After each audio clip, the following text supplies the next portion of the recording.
You are listening to KLRN Radio, where liberty and reason still reign.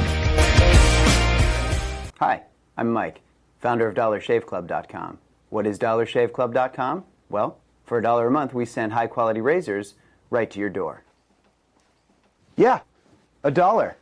Are the blades any good? No. Our blades are f***ing great. Each razor has stainless steel blades, an aloe vera lubricating strip, and a pivot head. It's so gentle a toddler could use it. And do you like spending $20 a month on brand name razors? 19 go to Roger Federer.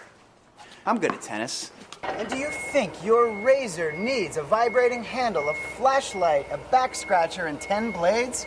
Your handsome-ass grandfather had 1 blade and polio. Looking good, Pop-Up! Stop paying for shave tech you don't need. And stop forgetting to buy your blades every month. Alejandro and I are going to ship them right to you.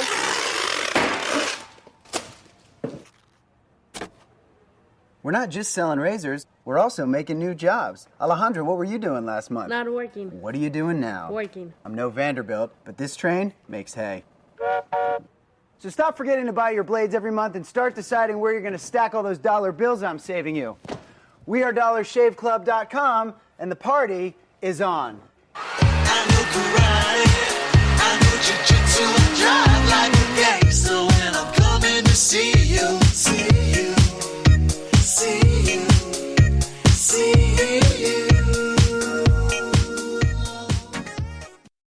Not to be a backseat driver, but can you say for sure you got the best monthly payment possible on your auto loan? Could it be that you might have gotten a better deal by shopping the loan at a few places and have a lower car payment? Next time, before you go car shopping, visit Communication Federal Credit Union first. Our auto loan experts will find you a perfect loan and get you the lowest monthly payment we can. Communication Federal, your auto loan experts. Restrictions apply. Federally insured by NCUA.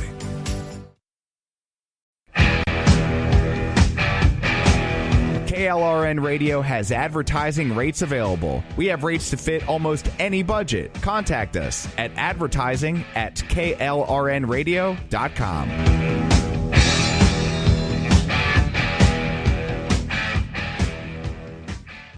Today, this breakfast isn't just breakfast. It might be the first McDonald's breakfast you're having at McDonald's again.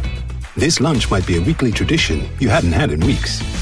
And this dinner might be the first one you bought for not just you in a while.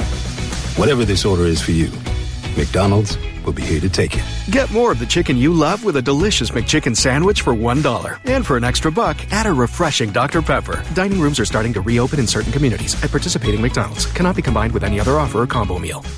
In uncertain times, we could use someone to lean on. Blue Cross and Blue Shield of Oklahoma will stand by you with plan options to fit your budget. If you've recently lost your job, had a baby, or moved, you can still get the healthcare coverage you and your family need. Financial help may be available for those who qualify. Call 855-452-BLUE or visit hereforyouok.com to see if you're eligible to enroll. Blue Cross and Blue Shield of Oklahoma, a division of Healthcare Service Corporation, a mutual legal reserve company. The following program contains coarse language and adult themes. Listener discretion is advised.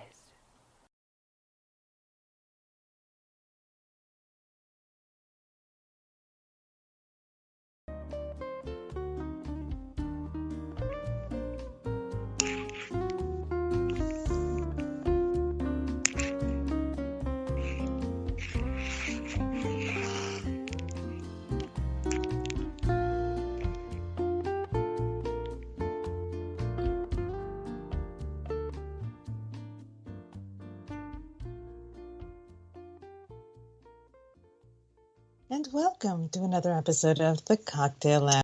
I'm your hostess with the mostest, Aggie, and with me as always is the ever suave, affable, and quaffable co-host, Brad Slager. How are you doing this evening, Brad? We're doing very good. I am sampling a very curious potable tonight. Do tell. I saw my daughter for the weekend because she wasn't around for my birthday, so I got to see her on Sunday because the week before she was dumping cats up in New England. So she came and... Wait. Dumping cats? What? Yeah, she's got this like side hustle she does where every month or two, she drives about 3 dozen cats up to New England to get them adopted. Wow, she does that? That's awesome. Is it? It is. Well, I mean, in a way, I suppose so, because she's getting rid of cats here in Florida. But she's also providing them with loving homes, and that's really sweet. All right, I said, yeah, okay, I guess if you want to look at it that way.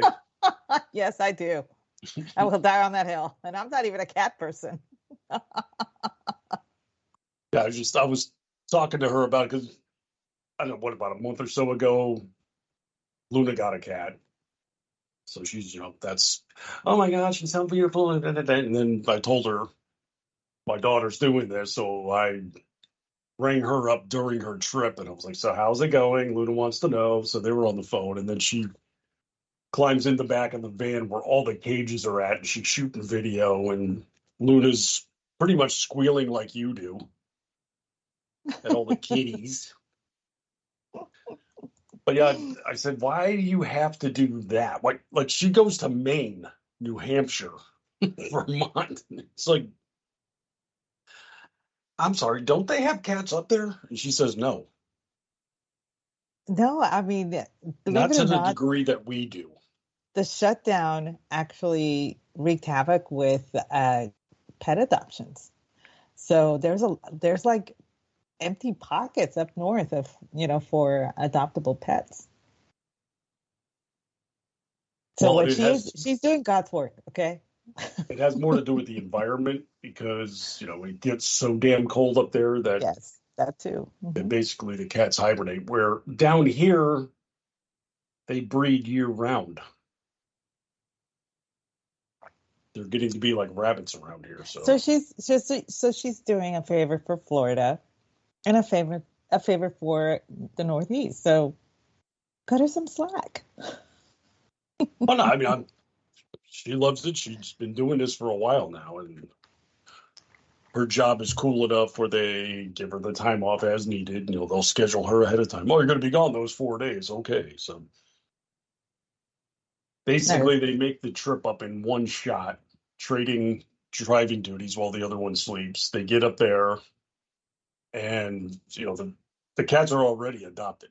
So basically, they show up at a place at an appointed time. Everybody lines up, check their IDs. Here you go. There's Bootsy. Here's Mittens. Here's, I don't know, whatever the hell you name a cat. And, then they get back to the hotel. They spend a ton of time cleaning the van out.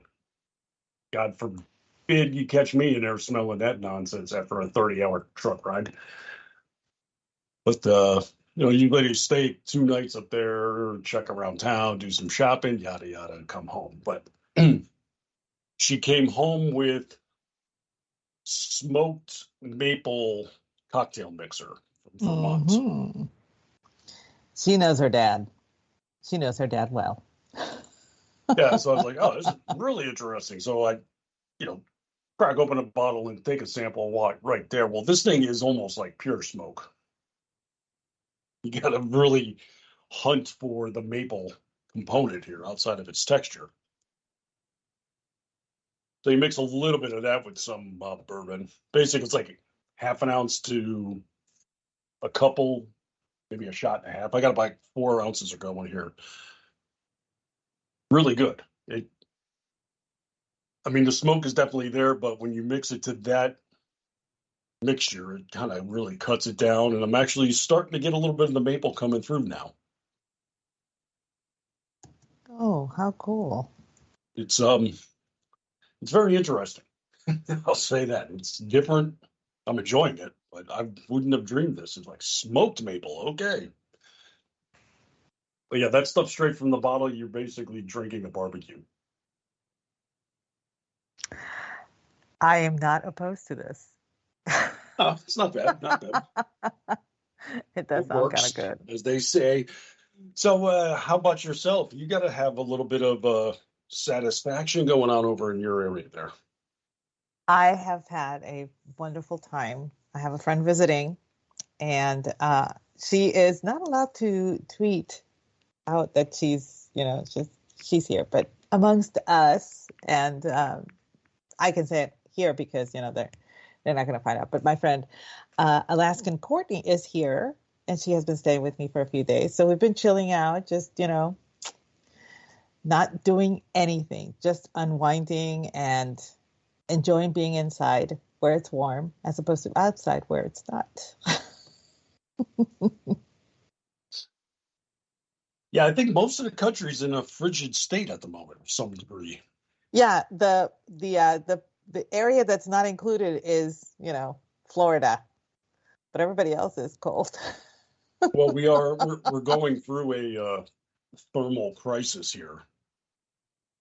We're currently in the 60s. Oh, fine. Down here, that means the girls are cracking out their UGG boots. Listen, I wish I was joking about that. Brad, you know me. It gets to 60, I'm in a parka. I'm not going to throw stones, man. I totally get what they're doing.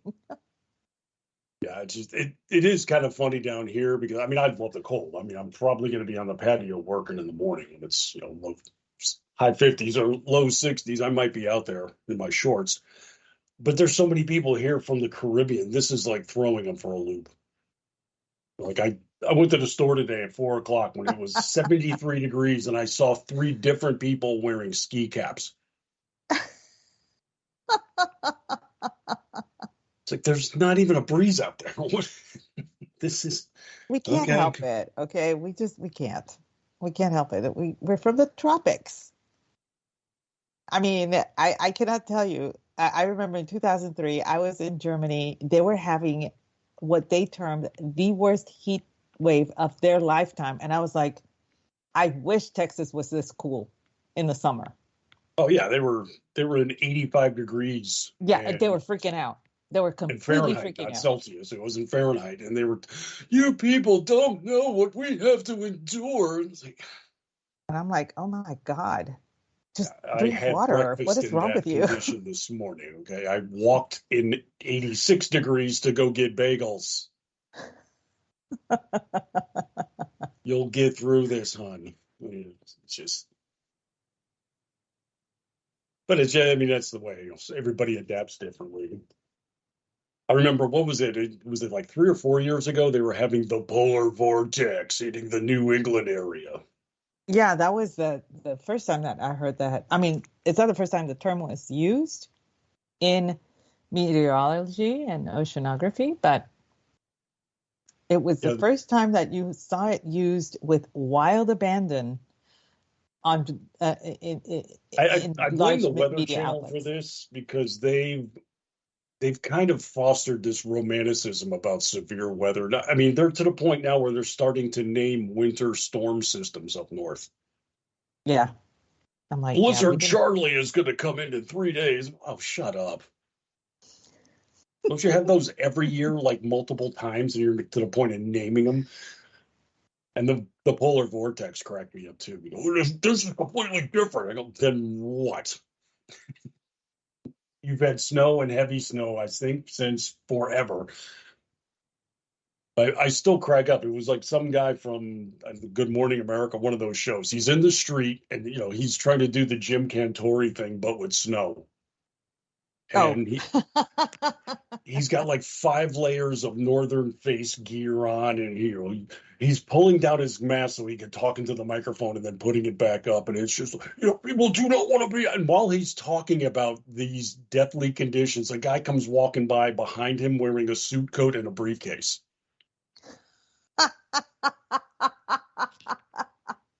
He's Classic. Like, you don't want to be out in these elements. You could die. And this guy's like toddling around, not even with a hat on. And he's like, I'm sorry, sir, what is, aren't you cold? He's like, well, yeah, but I got to go open the office. He's like, your office is open? He's like, somebody's got to go in. He's like, you're not even dressed up. He's like, I'm from Buffalo. And then he's still walking. The guy didn't stop at all. I was like, there you go. That's called perspective. Although Buffalo is about, an hour and a half away from Boston. So. Yeah, but it counts. But still, but I think in Buffalo, when you say polar vortex, you're like, oh, crap, that means the stores will be closed half an hour early. Go get some beer. Buffalo I can handles those snow understand conditions like we handle hurricanes, I think. if this were to happen, if that whole snow, 5 inches or whatever were to happen in South Texas or in Puerto Rico, yeah, I could see the alarm. I could honestly see the alarm. But Boston, I mean, isn't that expected? Doesn't that Yeah. come with the territory, literally? Oh my God, snow, panic. What I Oh, love thank too you, Jeff. is, It's actually 7 hours, Brad. oh, I'm sorry. Okay, I'll draw a map for the snow. Listen, we have a northerner, a specialist in the area, right in the chat. So, Oh, that's fine. But I mean, I think Jeff can also sympathize that, people in Boston wailing about snow and he's going to be there like, shut the hell up. I know to talk of. I think Jeff would be throwing a lot of shade at Boston at this point. I mean, last year they had, I think, 4 or 5 feet fell in Buffalo, and they were like, don't you dare go outside. It's so bad the Bills have to go play in Detroit this weekend. And then the fans promptly went outside to each player's home to dig out their sidewalk so they can get on the bus and go to the game. Okay. Priorities. Yeah, it's like the news crews are out there. It's like, Buffalo Bills are getting ready to board, and here's 5 fans outside of Josh Allen's house digging a trench so he can get on the bus and leave. I mean, that's the way they treat things up there. Well, speaking of, I guess, snow and ice, there was some fun on the ice this past yesterday, I guess it was. Yes, last evening. The Florida Panthers had a tilt last night, as they say in the business. I still don't know why, but hockey games are tilts. Tilts. Okay. Okay. Yeah, they were up in Ottawa. And I got to tell you, I mean, I'm thrilled with the team this year. We haven't had a full roster until about now, but they've still been kicking ass. So we're only getting better. Dropped a couple at home, and we're starting a significant road trip. And they're in Ottawa last night. A little bit of a slow start for the Panthers. It took them almost 90 seconds to get their first goal. Whoa. Damn, And that's kind of slow. yeah, and Ottawa was just really never in it. We got a secondary goal, and then about halfway through the second period, there was a third goal, but it was contested. Video review looked like it was offsides. Refs waved it off, said good goal. Fans were pissed. Ottawa Senators were grumbling. They didn't want to score, so they decided we're just going to throw fists. That's it. And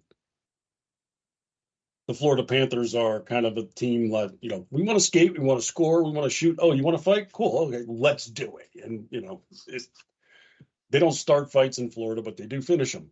Just to warn you. Mm-hmm. And, well, at the very end of the second period, fight breaks out at the whistle. Professional disagreements all across the ice. They got to separate them. Go to your locker rooms, boys. Cool off. Third period's going around. Ottawa pretty much gives up on scoring. They just want to shit hammer like crazy, and the refs are trying to get control of the game, calling penalties left and right. And with about 7 minutes left in the game, their guy runs our goalie. Our team's like, we're not putting up with that crap. Everybody fights. It was rather glorious to watch. Yeah, it was. For a time, it looked like a Dick's Sporting Goods had blown up. There was so much gear on the ice, and it was just hilarious. The referee skates the center ice to call the penalties for the TV cameras, and he says, 10-minute misconduct, everybody. They're all gone. Anybody that was on the ice kicked out of the game. 10 skaters and then 2 other players from the benches also were involved. They're kicked out. So they literally kicked a dozen guys out of the game. Wow. It was beautiful. It was hilarious. And I think the total, it was relatively minor, actually, but the total was 167 minutes of penalties were given out. I mean, 16 penalties total. And the Panthers coach, they were like, "Oh, Coach Maurice, what'd you think about this?" He was like, "I thought it was awesome." He's like, as far, yeah, what was it, 167? Yeah, it's kind of minor. I've had games get up to 250 before, so yeah, this wasn't as bad. But yeah, amazing. that was a good that was a call for the ages there by the referee. Yeah, I'd never seen anything. I'd never heard of that before. And Jeff linked it up at the at our in our chat group, and I must have watched that like 3 times.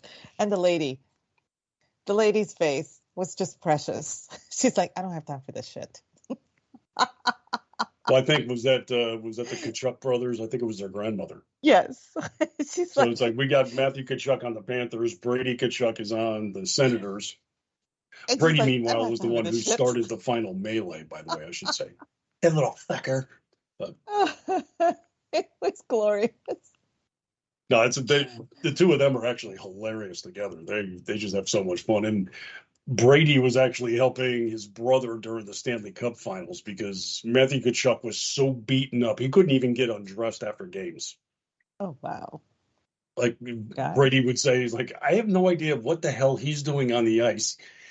He can't even lift up his arms to take off his jersey. I got to do it. And I was like, wow, you're a fabulous brother. He's like, yeah, I'm fabulous. You want to take off that asshole sweater? That's his attitude. And then after everything was done in the offseason, they were talking to him again, too. It's like, was he really that bad? And he said, I can put it to you this way. There was one day I was helping him out, and Matthew sneezed, and he shat himself. That's like how abused his body was. Like sneezing hurt him so much. Oh man, I can't even imagine. The poor guy. But yeah, the woman featured in that video, that's the Kachuk brothers' grandmother. He was in attendance for this slugfest of a game. Yeah, she was not too pleased to see that. But it's just funny that there's like a still shot of Brady's in the box, Matthews in the box, and then there's she with the exact same expression of like she's fucking that was kids, great. I swear. God love her. I was like, I came here to see a hockey game and a boxing match just broke out. Like, we just had Thanksgiving. Can't you guys get along? But the funny thing is, like, Matthew's a scrapper. He's not doing as much this year because I think he's still recovering. But, last year, he would, as soon as there was a whistle, the first thing he would do is look for somebody to hit. He's a superstar goal scorer who likes to shit hammer people. It's just, love him for art. Kind of calming down this year, but his line wasn't on the ice when his brother was out there running over our goalie and the whole melee broke out. So he actually didn't get kicked out of the game somehow. But yeah, quite funny.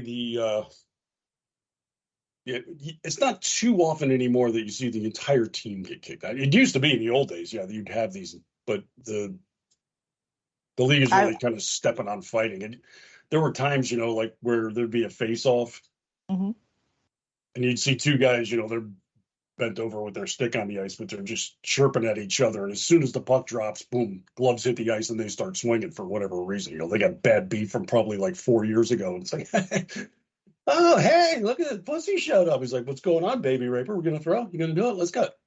Boom, go. And they start swinging. Gloves off. Ladies first. So that's the kind of stuff they've basically gotten rid of. But I've seen where there has been a suspension of the game. Like the game is suspended for a period of like 15 minutes or something, and then they get back on it because the fight was so bad. But I've never seen where, everybody gets a 10-minute penalty. That's completely different. Yeah, usually they do that when you're really obnoxious, and it's like, just go to the locker room. We want to see you for 10 minutes, or sit in the box and think about what you've done for half the game. But here it was like 7 minutes left in the game, and the ref was like, I'm done with all of you. You go, you, all of you, out. So, yeah, one of the Florida Panther announcers said, holy crap, the stat sheet is going to look like a CVS receipt. And he was right. Hmm? Oh, yeah. I had to go pull it up, actually. And it was lengthy in stature, I'll say. So that was some fun. But you've got some uplifting football news, do you not? I I do. I do have some rather um I guess noteworthy news from my alma mater. You seem hesitant in your ebullience. Well, it's we have a new coach. He did sign on. Mike Elko is our new coach, and for those of you not in the know, Mike Elko was actually our defensive coordinator. I want to say about 3 or 4 years ago under Jimbo Fisher, and he was a really, really good defensive coordinator. He got quartered away by Duke, and he was the coach at Duke for several seasons, and now has come back. And the running joke between you and me, I was happy if they just got a high school coach to coach the game. I mean, seriously, I was at that point. Why? Because in my opinion, and I know that I'm a rube, I don't know much about football or anything, but I do know people, and I know how teams tend to act within bounds of each other. And there was, every time that we were playing, there was no cohesion. I mean, yes, we did good plays and blah, blah, blah, and all that stuff. But I remember watching my team under Jackie Sherrill back in the 80s, and then under R.C. Slocum. And there was a definite cohesion every time those guys went out on the field. And it was a team, and that had been lacking for a long time, in my opinion. I'm sure everybody says, no, they played well as a team. Yes, but they weren't a real cohesive team. I can't explain it outside of the human nature quality of what a team is, And so the running joke was a high school coach can do a better job. Why? Because a high school coach would be doing it for football. He wouldn't be doing it for his name. And that was the problem with Jimbo Fisher. Jimbo was a name, a brand. And I was like, this is not going to work. Things like that don't work with us. We made Jackie Sherrill a brand. We made R.C. Slocum a brand. They weren't brands when they came to A&M. They became brands at A&M. So when we got a brand, I was like, this is not going to work. It's just not going to work. And I cannot tell you how pissed off I was when they renewed his contract. We just had a losing season and they renewed the contract. And I'm like, what are you doing? It makes no sense Aggie, to me. okay, we've worked through this already. You got to start to purge your Jimbo angst at some point in time. We have hired what to us is a new coach, but is an old defensive coordinator. And so he's familiar with the workings. He's familiar with what Jimbo Fisher had done with, the football program over at Texas A&M. So his contract is far less than what Jimbo Fisher had. It's far less. It's still pretty substantial. It's 6 years, $42 million. Here's my question. Is he considered a Jimbo guy, or is he kind of independent of himself in your eyes? I think one of the reasons that he left for Duke had to do with Jimbo.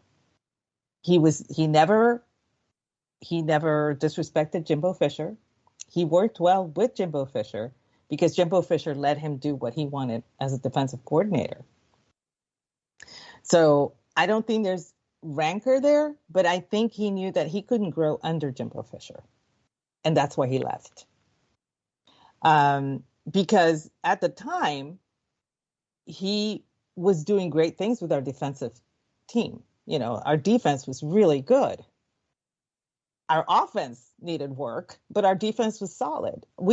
Seriously, for those of you that do not know, R.C. Slocum actually copyrighted the term. Now it has escaped me. The wrecking crew for our defensive team at Texas A&M. It's copyrighted. We own the copyright to that term because our defense was so good. And under Mike Elko, it was coming back to that point. He had improved it quite a bit. Everybody raved about, and there were some people in my circles going, Elko should be the coach here. But then he left, went to Duke. He was okay at Duke, I guess. I don't know. Yeah, he's done a good job. I mean, they were ranked close to the top 10 at one point this year. They had a couple tough losses to North Carolina and Clemson, but for the most part, I mean, they were surprising a lot of people because everybody looks at them as a basketball school. So for the football program to get ranked like that was, turned a few heads, I'll say. He has, and he has a few incentives to stay at A&M.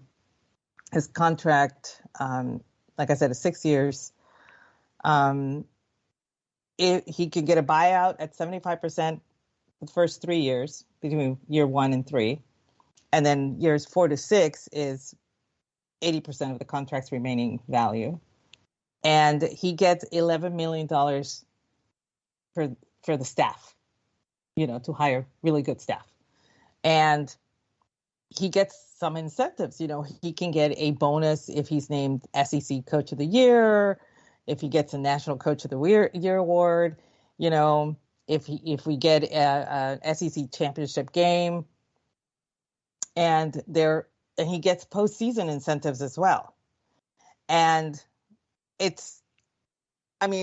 these incentives are really nice. I was kind of shocked. But I think what A&M is trying to do is incentivize him into actually improving the team. He would get, if he gets a CFP appearance, he gets $1 million. If he gets a quarterfinals appearance, he gets 1.5. Semifinals, 2 million. National championship appearance, he gets 2.5. If we win a national championship, he gets $3.5 million as a bonus. So there are nice incentives. Some of which I don't think they'll ever come to light. I'm sorry, I just don't. But I'm all about that, though. I'd rather pay out with incentives than just snow shovel a crap ton of money at somebody for mediocrity. So, if you deliver, you get rewarded. That's the way it should be. That's cool. And here's the thing. He has the entire spring to get our team ready because our first game next year is against Notre Dame. So I'm like, can this possibly get any worse? Why can't we have, Taco Tech or Enchilada U? No, it has to be Notre Dame. So, which is kind of funny because he was their defensive coordinator too. Well, that's called in some Spanish circles a trial by fuego. I guess so. Trial by fuego. So that as far as from looking at the contract, looking at what he's getting, he's very satisfied with it. He's very comfortable at A&M because he has been there. To a degree, this is not new to him. He had been, 2018, 2019, 2020. I think he was defensive coordinator for 3 years. And then he was 2 years over at Duke. And he had good seasons there. So I think this is a way to build up a brand for our coach. And, like I said, we bought a name and I'm like, that was disastrous. And I never wanted Jimbo. I had reservations about this. But what I found funny was that they posted a clip after Elko came out and he spoke about signing being the new coach at A&M, what he hopes to achieve with the team, how he wants to work with the team. He doesn't want to, he wants to work with them. He doesn't want them to do what he says. You know what I'm saying? It's a together thing. It's a, what do the kids bring to the table? That kind of thing. And so he's out there talking about all this stuff and everything. And at the end, they're all a bunch of Aggies there too that are interviewing him and are there. They all get up and they start doing the fight song. And I cracked up because it was actually kind of cute and everything.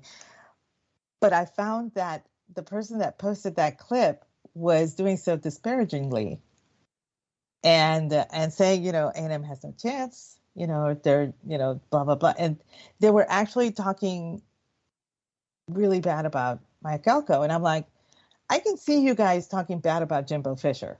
Jimbo Fisher did not shine at A&M. I get that. And I can see you guys actually talking down about, other coaches and everything. But this guy has actually proven himself as he goes on, he gets better. And so did his team, his teams. They get better. So one of the things that I think drove him away from Texas A&M is that he did want to do new things with the defense, and I think that Jimbo had a different plan for the defense and everything, and I think that was one of the reasons he decided that he should try his hand at coaching and see how well he does, and he did great. So, and like I said, I don't even expect a winning season next year. I expect a cohesive season next year, if that makes any sense. Sure, it does. It does. Oh, but Jeff. You still got a good squad, too, unless you lose a crap ton to the transfer portal.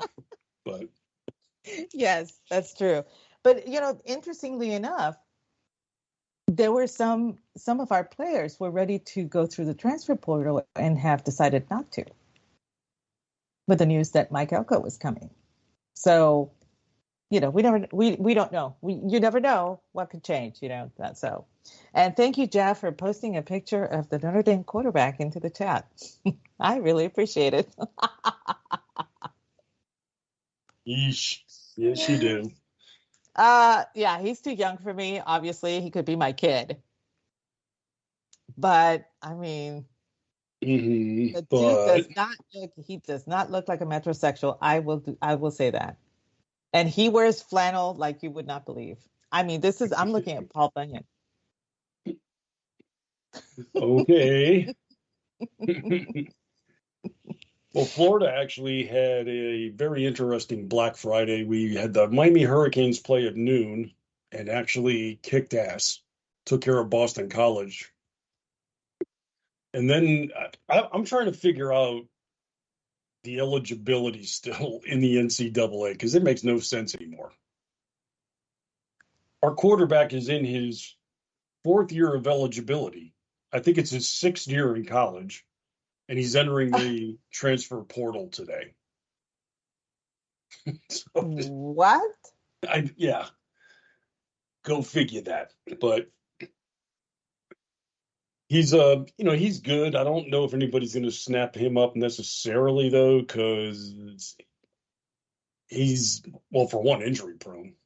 Tyler Van Dyke. I mean, he's probably would have had a better season if he wasn't hurt. I think he got midway through the season, pretty significant injury that screwed him up a bit. And all of a sudden interceptions started happening when he was just smoking the place out in the first half of the year. But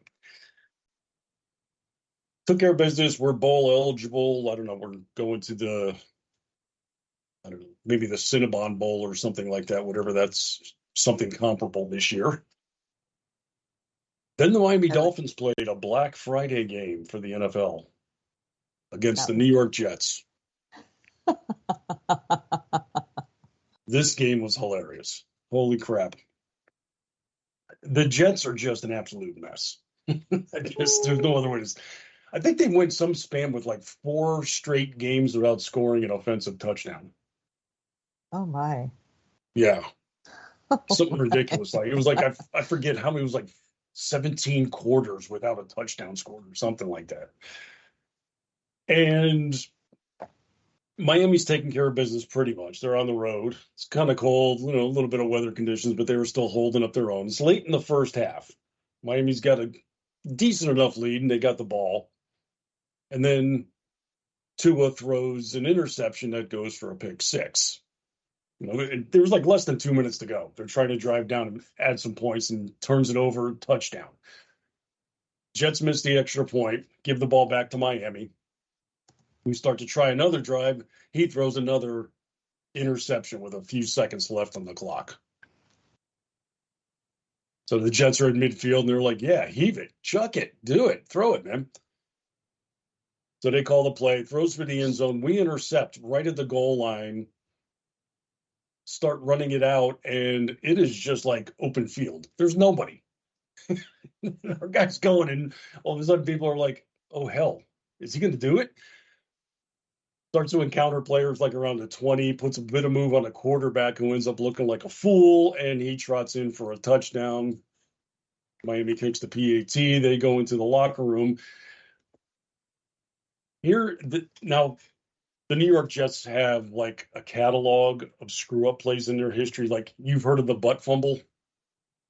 Yes. This is their star quarterback Sanchez at the time calls a quarterback draw, promptly runs to the line, runs into the ass of his own lineman, falls and fumbles the ball and gives it away. Nobody hit him. Like his offensive lineman is just right there in uniform, and he just runs smack into him like, oh, hell, what's that doing here? Yeah, so butt fumble is one of the famed plays. They're calling this one the Hail Mary. The Hail Mary. So, yes, enter this one into the count. This is what makes it so special, however. So with about a minute and a half left in the game, Miami's leading. They throw 2 interceptions and go into the locker room by adding to their lead. Wait, they explain this, please, because my brain cannot compute this. Well, How? when the Jets had their pick six, but they missed the extra point, and then the very last play of the game was our pick six for 100 yards, and we did kick the extra point. Got it. Okay. So we turned the ball over twice to New York, including a pick six, and we end up padding the lead in the end. It's just typical of New York these days. But you can't feel bad for them because it's the Jets. Right. They just they suck. And the only thing that sucks more are their fans.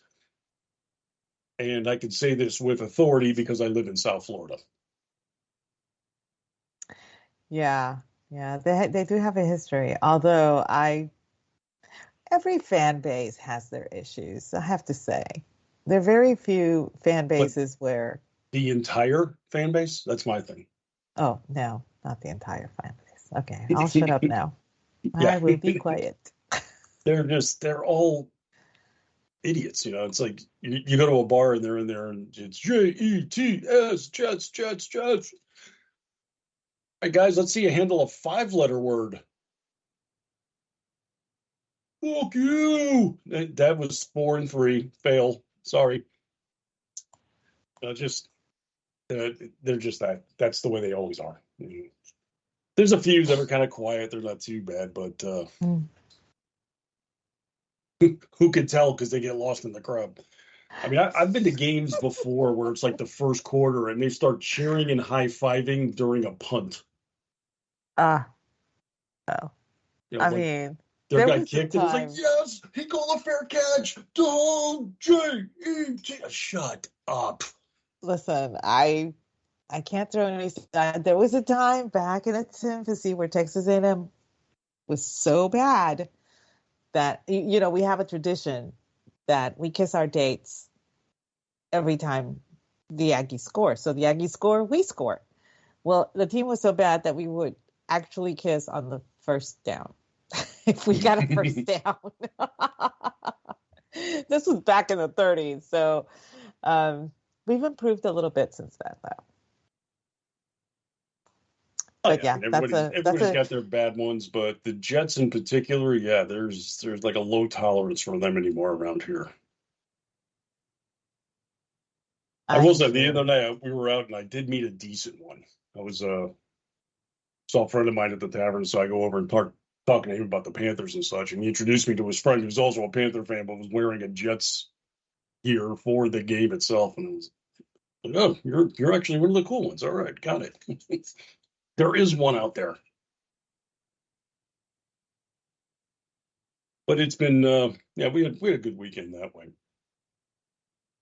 You want to know who had a bad weekend? Who had a bad weekend? Please tell me.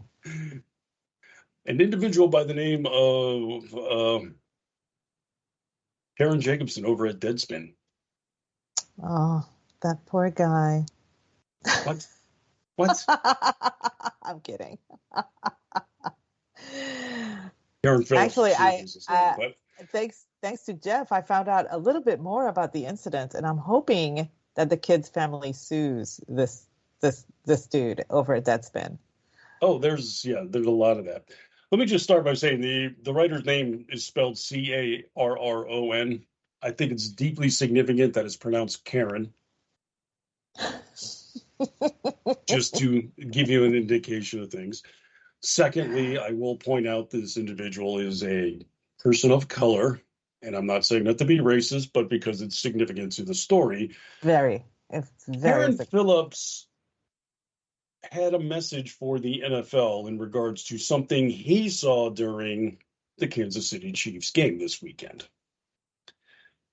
He spotted a fan in offensive attire I'm going to point out was offensive to one person and one person alone, and that would be Karen Phillips. He saw a young boy in a Kelsey jersey with Indian feathered headgear and gasp, blackface. He says, and this is his writing now, the NFL needs to speak out against the Kansas City Chiefs fan in blackface. And basically says that Roger Goodell has to step in and do something. Now, here's my take. He posts this with just a photograph of this youngster. And he's definitely a preteen. This is probably a 10 or 11-year-old boy, it's my guess. I saw the post, and my first reaction is there's got to be more to this. Okay, like, first off, did it ever occur to him to think in his mind, why would a 10-year-old be walking around with blackface, just in general, let alone in public, right? I mean, you would maybe common sense would creep in and there's got to be more here. Well, guess what? There is more. More photos of this young lad, by the way, who is actually turned and facing the camera, not the profile shot that he used for his inflammatory post. Oh, what do you know? This young man actually had adorned his face in the team's colors because the other side of his face is bright red. Yeah, they were. Your racism. Yeah. and I was just like, so basically you're showing one side trying to instigate furor where none should be. Yeah, so this guy was looking, well, like a damn fool to begin with, but now more so. But of course, in this day and age, a journalist can't come out and say, oh my gosh, you know what, guys, I've totally got it wrong. I apologize, and I apologize to the young man. No, that's... No. They have to double down, triple down, quadruple down until they die. Can't have that in the media, so he starts lashing out. Anybody that dares criticize him is an idiot, and then proceeds to go on and say, you all are the same people who hate Mexicans but wear a sombrero on Cinco de Mayo. I'm like, what? This is his response to being pointed out for being the racist one in his allegedly anti-racist comment. So he just goes hardcore on the racism. I'm appalled because there was no journalism done at all. They just, and as I love to point out with these race baiters as well, they're always inflamed about people that, label an entire group of people unfairly in prejudicial fashion and then proceed to say, all you conservatives who hate Mexicans. Unabashedly, like, he said, you all hate Mexicans. I'm pretty sure, judging by the rule book here, yeah, that's prejudicial. I'm sorry, guy. There, Karen, you're being prejudiced there, sir. It's just amazing crap. But somebody posted a picture of the kid, facing the camera with the face paint visible now, and they said, I'd like to introduce you to the new owner of Deadspin. I don't think Ted Cruz is relinquishing ownership just yet, but he'd probably give it to the kid.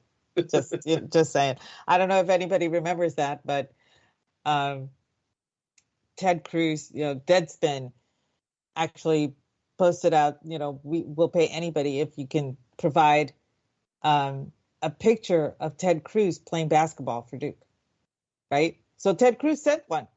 And then he got blocked for it. And he's like, was it something I said? What do I get? He's like, do I get a prize? It was hilarious. I have the screenshots in my phone somewhere. I'll have to read every so often. I'll bring them back because they were so great. But apparently there is some information floating about, and Jeff sent me the link, that there's a possibility that the young boy is actually from a Native American tribe in the area. Oh, God, tell me that's so true. That would be beyond beautiful. The screenshot says, update during Sunday's broadcast, Holden Armenta from California, a native that belongs to the Chumash tribe. His dad is on the Chumash tribe board up in Santa Ynez. Everyone is making a massive deal out of this and only trying to show one side of his face to push the narrative. So somebody is like, please tell me this is true. Please tell me this is true. And somebody actually posted a link to the Chumash tribe,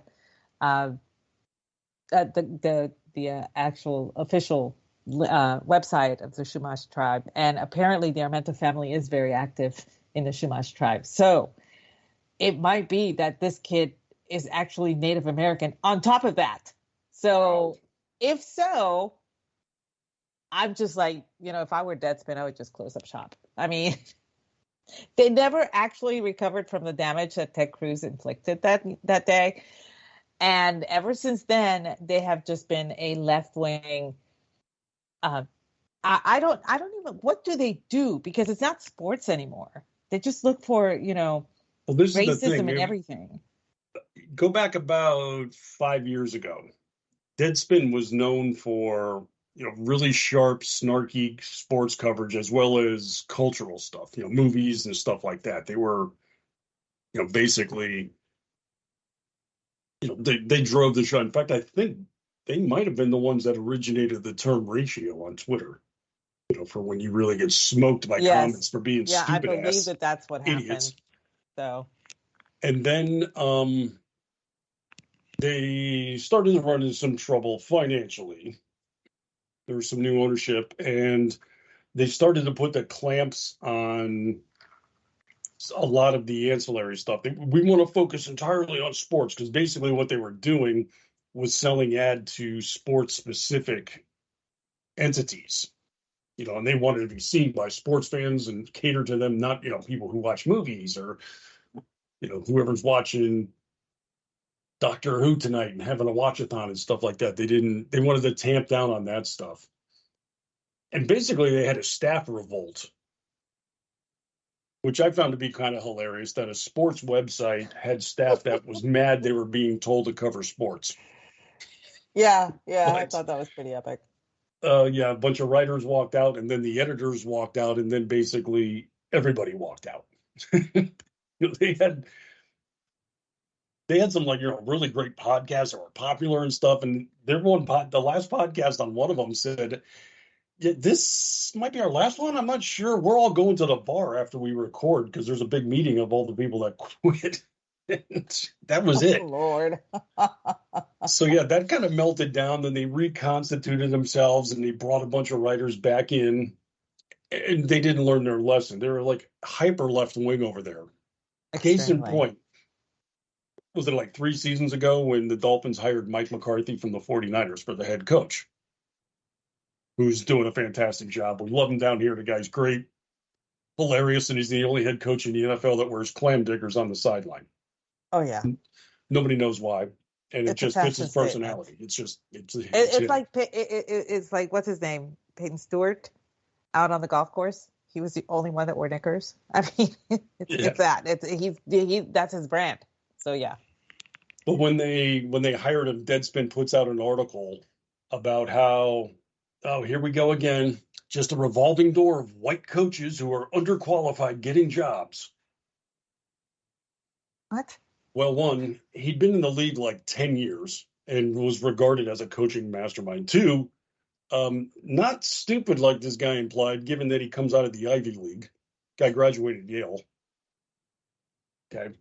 Oh, small matter too, he's half African American. Oh dear. Yeah. Someone did not do their homework. Yeah, so this asshole Karen Phillips calling a 10-year-old boy racist is right on par with both their hyperactive reactionary reporting and lack of reporting. Lack of. Yeah, I was gonna about. say. You mean lack of? Yeah, that's a. It's. I think it's going to blow up really, really bigly. And I mean, I want to get a hold of that link and find out if this kid's actually an African American. I mean, a Native American. God, that'd be just beautiful, would it not? it would be. It would be great. Oh, I will be all over that tomorrow if I have to be, and I will. So, just grand, glorious stuff. That if that turns out to be true, it's just, man, you don't have to get Brad any other Christmas presents. But there's also a reason not to give me Christmas presents. By the way, P.S., you can still give me Christmas presents. That's a good thing because they're wrapped, ready to go. I'm well ahead of you. Okay, good. Down here in South Florida, one of our proud institutions is the nationally syndicated humorist Dave Barry. Mm-hmm. He's awesome. Best-selling author, numerous books, has a couple made into movies, had a TV show called Dave's World based on his writings. And the guy is just a goofball, hilarious twit of a guy. He just is. He's just, he's really is a good Florida guy representative because nothing phases him. He's just, the crap that comes in down here, he's like, oh, you're not going to believe what we did today. He's that kind of attitude. Every year, Dave Barry puts out a holiday gift guide for Christmas. Basically, throughout the year, he compiles the most bizarre, obscure products that people actually have for sale. Like, you can buy this crap. It's hilarious. Yes. Comes out every year, and everybody always looks forward to it. And, a lot of times people are like, where do you find this stuff? Like, one of the items is a raft for the pool. It's brown, patterned, just like the door from Titanic.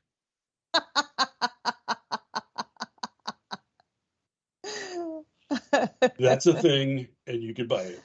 The Titanic door floating raft, it's called. So that's a thing.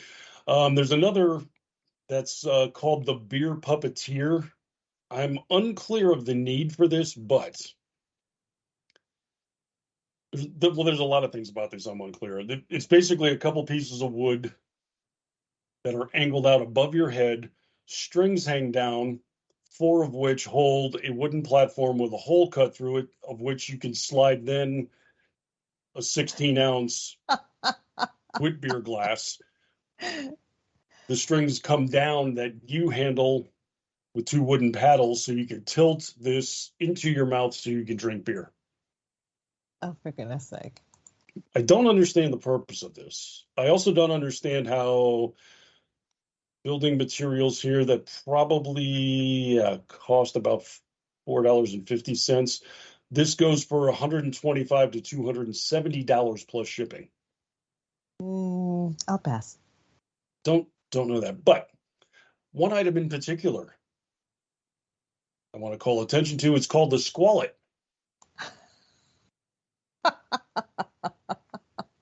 It looks like a squirrel with a D-clip attached to the top of it.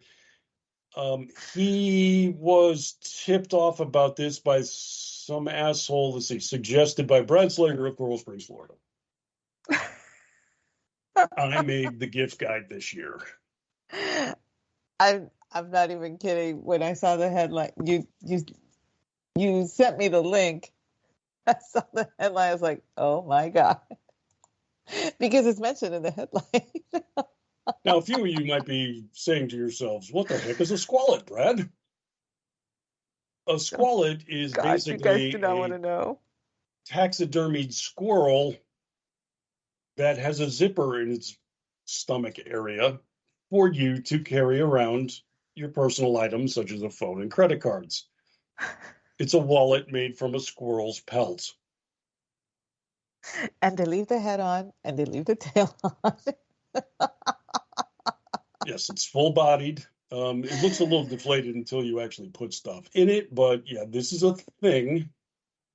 It's kind of funny. The writer Andrew Malcolm, he's over at Red State with us, and he and I, we email each other frequently with stuff, and I came across this, my research gears were kicking in. We were kicking around another story. Actually, one of us mentioned it to the other, and I was like, that's going to be. I was looking at this too, and he's like, well, if you link to that, let me know, because a buddy of mine runs that website out in Wyoming, and they could really use the hits. And I was like, yeah, sure, of course, and so I ended up using it for my story. And while I was on the site, I was looking for something else, and that popped up, and I was like, what in the hell is this? What? And I was like, Andrew, he's like, oh, yeah, that's a friend of his that makes those. That's a real thing. I was like, get out of here. That's a real thing. So I know Dave Barry has a, whatever the opposite of a propensity is. He has he hates squirrels is what it comes down to. So I know Dave's secretary, Judy, so I wrote her. I was like, you got to show this to Dave. He's going to love this one. She's like, oh my God. So put it on his news blog that day. And then she wrote me back about 3 or 4 days later. She's like, hey, give me some of your personal details, because Dave's going to have that in the guide this year. I was like, what? No. I can't. I cannot. I just, how successful is this guy selling these things? Out of curiosity. Well, I don't know. It might be, like Wyoming's success is measured differently than it would be to you and I, but apparently this is an ongoing thing. They have a couple different products, and that's I don't know that they're supporting themselves entirely. This could be like a side hustle for them, but there you go. Wow. I'm gonna quote Dave here, because this is a point of pride for me. He says, over the years, we have featured some very distinctive products in the holiday gift guide, but we honestly believe that this may be our most distinctive item yet.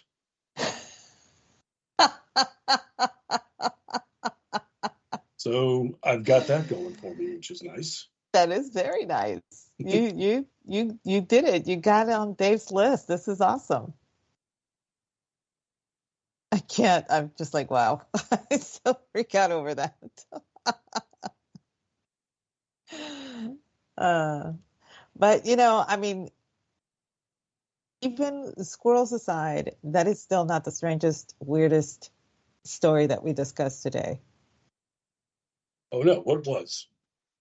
For me, I mean, there's two. Obviously, we have to talk about the latest study because that has become a thing here. You bring the best studies. Um, Well, you know me, I'm all about higher education. you're all about the scientific method. I Yes, am, yes. you are. You are totally. Very Um, Socratic, too. Very Socratic. Um, but no, that's not it. Not even for me. For me, it was the cruise of a lifetime. well, um, well, yeah. Why don't we start off with education and then we'll finish off with leisure and travel. Sure. But the reason I love this one is because this kind of hits on a couple of targets. You know, one, it's the studies and research aspect of it, but also on the journalism side, because, you know, that's what I do. I follow the journalism industry in our nation, such as it is, and such as this article is. I have an appreciation for articles that are notably content free, I think is the judicious way of putting it. Where like they don't really tell you anything. Case in point, yesterday I had one from AOL Sports Division, you know, the For the Win it's called. That's there. And they were looking at they were covering the Sunday night game and came to a discovery. Hey, Chris Collinsworth isn't in the booth. I don't know if anybody was shocked by that or what, but okay, he's not in the booth. Yeah, I think we can get over it. But they looked into the matter. Well, no, they didn't actually. Basically, they were going to tell us, hey, did you notice Chris Collinsworth wasn't in the booth for Sunday Night Football with Mike Tirico?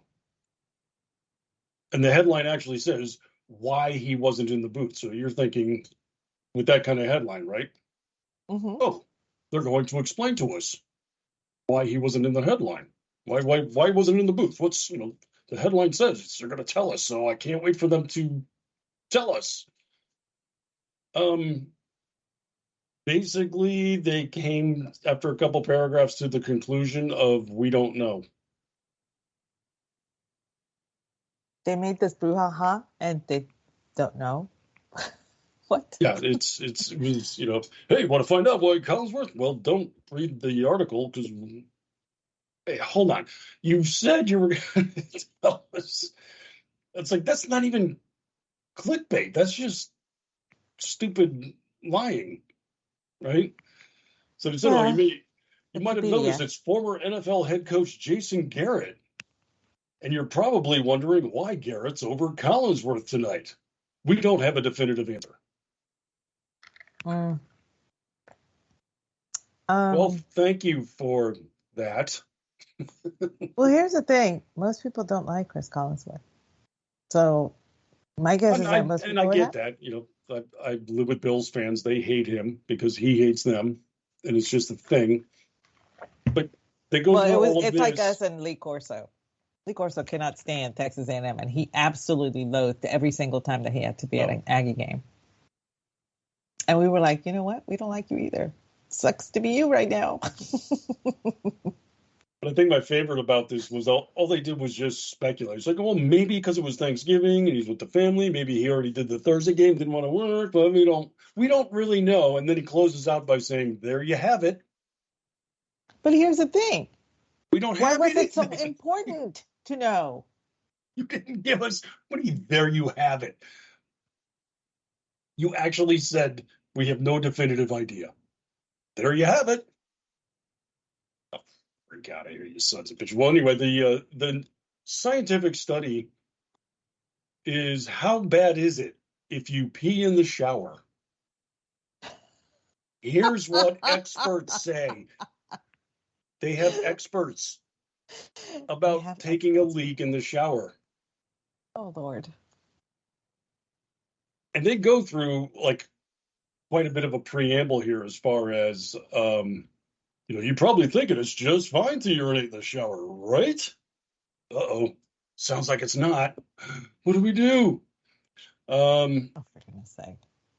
And then they ask, do I need to worry? And they say, well, first, understand urine isn't sterile, despite what you might have been told. And as a result, it can affect your health. And oh my God, this is horrible. And what do the experts have to say?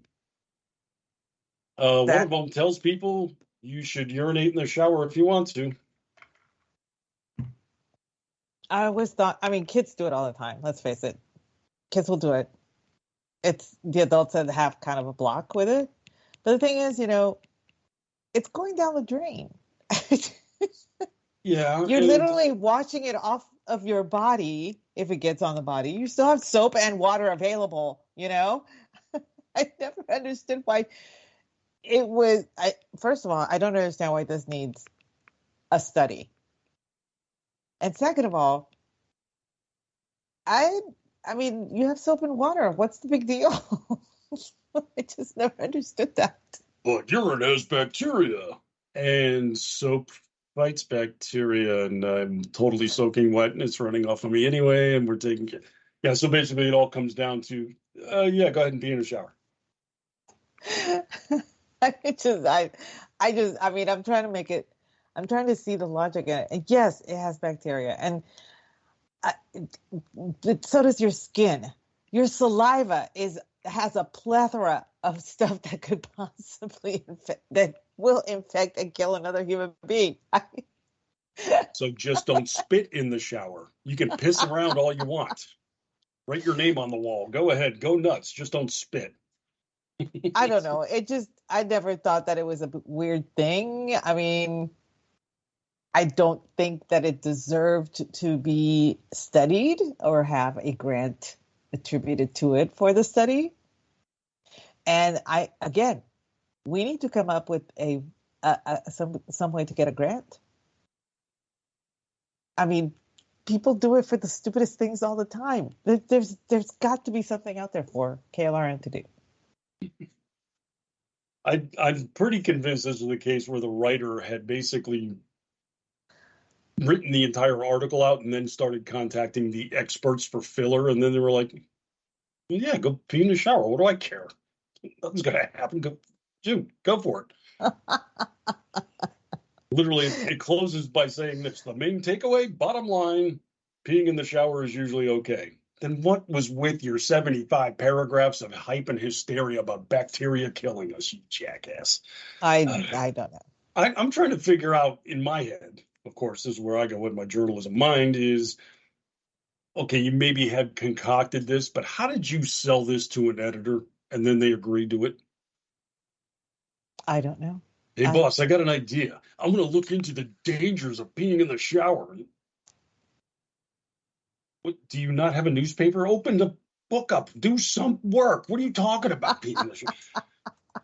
Instead, the editor was like, I think you're onto something here. This bears investigation. Contact 7 universities and get an expert on the line to talk about micturating in the shower. And then the professor's like, oh, you're talking about you take a leak while you're showering? Yeah, knock yourself out. Go ahead. You're fine. Okay, but sir, I've got like 2,000 words I've written about the dangers of it. It's like, what do you want me to tell you? Rinse off. How about that? There you go. There's my expert analysis. Use soap. Use soap. There you go. You're in the shower already. You got a drain. You got water. I think you're covered. Okay, but what about the danger of bacteria seeping into an open? Don't piss in your open wound. How about that? There you go. Two words of advice. So that's our educational aspect of the show. Let's go to leisure now. Let's go to leisure, shall we? This is the one that trips me up because this is hard for me to wrap my head around. I'll tell you where my mind went. Do you remember years ago they had the fire festival? Yeah, the Burning Man. No, this was different. This was fire festivals held in the Bahamas. Oh, the one in the Bahamas. Okay, yeah.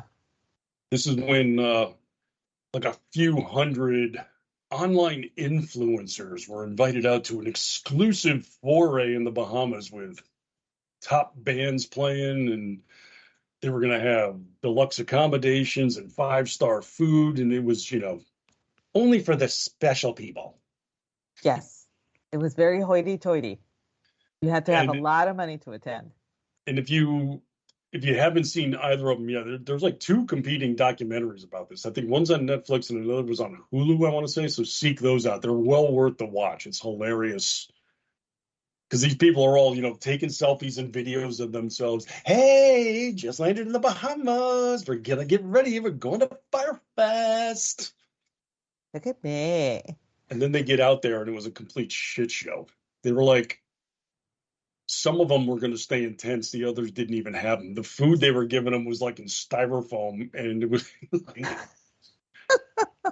baked beans and a couple slices of white bread. And, and they're like, oh, this is probably got gluten and it's cold. Yeah. And these people are just miserable. The bands didn't get paid, so they didn't perform. I mean, it was just an absolute disaster. Well, I think I may have found the Firefest of the elite class. Even more elite than the people over there. Yeah. Oh yeah, I'm talking the rich. Okay? Uh-huh. We're talking about a sea excursion that cost into the hundreds of thousands of dollars. This was going to be, as they said, an experience of a lifetime where you would be able to travel for 3 full years and see the world from the comfort of a cruise ship. And basically it came out to be a case where, the living expenses would be comparable to that if you had a home and all that. So it made sense if you could afford it to a lot of these people. So many of them booked this dream trip set to embark on the planet from Istanbul on November 1st. And just before the date, people started getting notifications that the departure was going to be postponed about 10 days. Now, and a lot of people have already flown out to Istanbul. They were going to stay for a week maybe or so and, see the area before boarding. And understandably, a lot of these people made significant accommodations ahead of time. You're dropping a few $100,000 on this trip. So a lot of them were, either selling off property, selling off their goods. You don't need a home anymore. I'm not going to be home for 3 years. I'm doing this. It's fabulous. Yada, yada.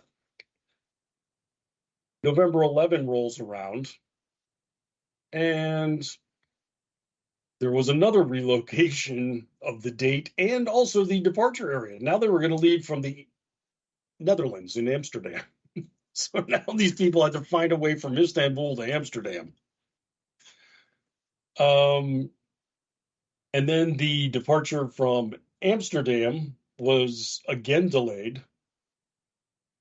Finally, by the 17th of November, everybody got the same notification. The cruise was canceled. I don't want to laugh, but it's 111 funny. cabins were sold for this, by the way. Or more than that, actually. It was over 100 were stranded in Istanbul is what it comes down to. Yeah, there were a lot more. The reason for the cancellation, turns out the company doesn't have a ship. There's no ship. There is no ship. There's no ship. I mean, okay, I do want to laugh. I'm not even going to pretend. I do want to laugh. I want to laugh at this because you're actually making a huge lifestyle change, and not a lot of people have the wherewithal to do this. And these people didn't really do a lot of research. They just went with what the brochure told them and went with what the website told them and everything. But they did not have, a third party check. I mean, this was a sizable chunk of money that they were paying to go cruising around the world for 3 years. And I understand that there's a lot of people that actually do that. It is cheaper after retirement to actually take cruises rather than pay a mortgage. So a lot of people do that. And as a matter of fact, one of my old neighbors, they're currently doing that. And I know that one of the teachers, when he retired from the high school, he was the ROTC instructor. He and his wife did sell their house. They put a lot of their sentimental stuff in storage, but they bought an RV so they could travel the country. And then after a few years, they were going to buy a property and then build their forever home, and so their kids and their families come visit. So like they had a plan, but these people just didn't make sure that there was a foundation there. And I cannot grasp that. I mean, even when I was booking my parents, and they were going to take a cruise, and they opted not to. But I actually checked to make sure that the cruise existed through a third party. Okay. I did that. Even though I know that the cruise line exists, but I wanted to make sure that there was a boat. This was I want to say this was like 2018 that my parents were going to do this. And I did that. And I called and I made sure I checked with the travel agent. I checked with a third party, that does, due diligence to make sure that the cruises are clean and all that stuff and everything. I did that. So I knew there was a boat involved. There was a boat. But these people didn't even do that. They just paid and accepted it at face value. And I'm like, I couldn't do that. Not with that amount of money. I just can't. Of course, I will. I've been known to spend $700 on a pair of shoes, but that was completely different. Of course it is, but yeah, I saved a long time for those shoes, so there. I'm thinking if you're going to go to the extent of putting your home on the market and selling off your personal goods because you're going to be at sea for a few years, yeah, maybe vet that plan a little bit. I mean, you're going to be spending your savings. This is the stuff, the money for your retirement was going into this cruise. You should have checked to make sure this was viable. But I mean, because how is there no boat? How did they not have a boat? I just don't understand that. I'm still trying to grasp that. Got to make up a meme with the curvy disc that was on the airplane and just have her pointing at it saying, that ship's not real. That ship's fake. That motherfucking ship is not real.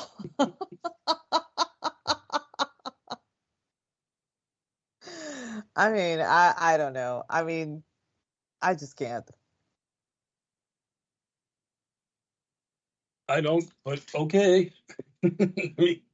I do kind of feel bad for these people because of just the outlay and everything else. I mean, you're stuck in Istanbul now, and like the company said, we're going to put some of you up in hotel rooms, and then we'll get airplane accommodations to fly you back home. And the people are saying, we don't have a home. Where are you going to fly me to? Because I ain't got one. Oh my gosh. This is just, it is kind of tragic. And the thing is, they're not going to get their money right away. They have to wait, and they'll get it in installments. So in the meantime, those people that have no place to go to, I'm assuming that they have relatives, children that can put them up until such time. But, well, we don't know. You just hope they don't have one of those relatives, where you show up at the front door and the guy's like leans on the door jamb. Well, look who come crawling back wearing their cabana wear after selling everything off, Mr. High and Mighty. Now you're high and dry, ain't you?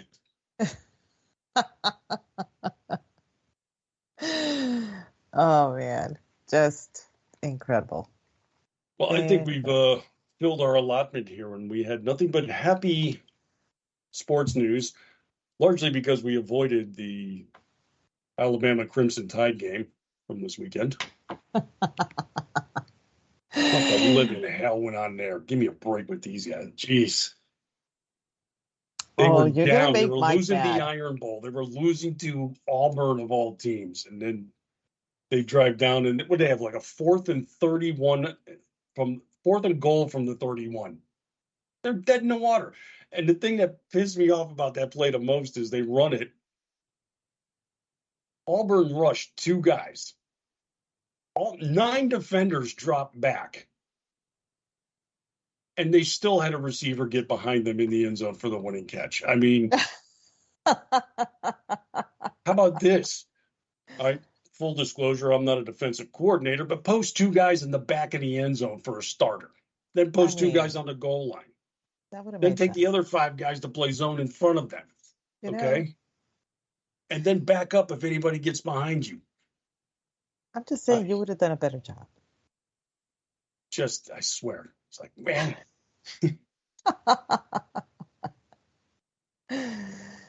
Well, you brought it up. I didn't. So I'm free and clear. Yep. I know. I'm not That's bitter. all I'm not bitter. I'm just Not at all. resentful. Well, gonna have to we'll wrap the show on that unhappy note. We're just hitting you, Mike. Happy-go-lucky, whatever. Yeah, enjoy your bowl game. Go Bulldogs. And Go Bulldogs. yeah, I meant to just say I didn't overlook your Boston Bruins comment earlier. I just ignored it. Oof. Okay, it's getting real. It's getting real. It was a good victory. I'll give them that. So.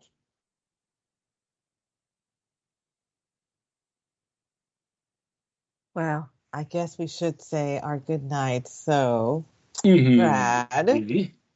take a deep breath. Tell us where we can find you. I am available on a daily basis over at townhall.com with my daily media column there, riffed from the headlines, as well as on the front page of Red State, where you can also hear me twice a week with my media podcast called Liable Sources, digging further into the journalism complex. And you can hear me on this network as well.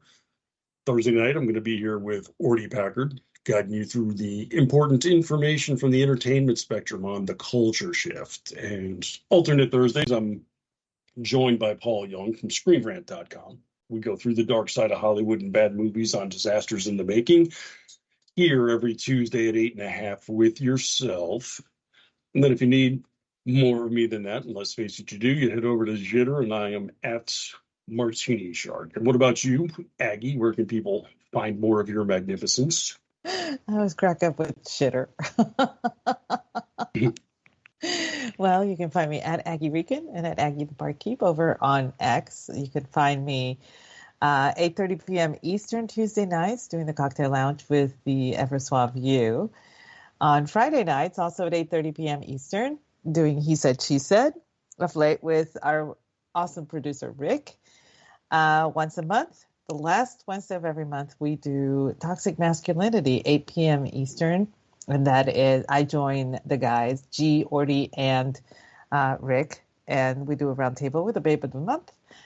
And second Monday of every month, Jeff and I get together and do our new book podcast, Spirited Books. And I gotta say, we had a lot of fun with the premiere episode, and I cannot wait to do the next one.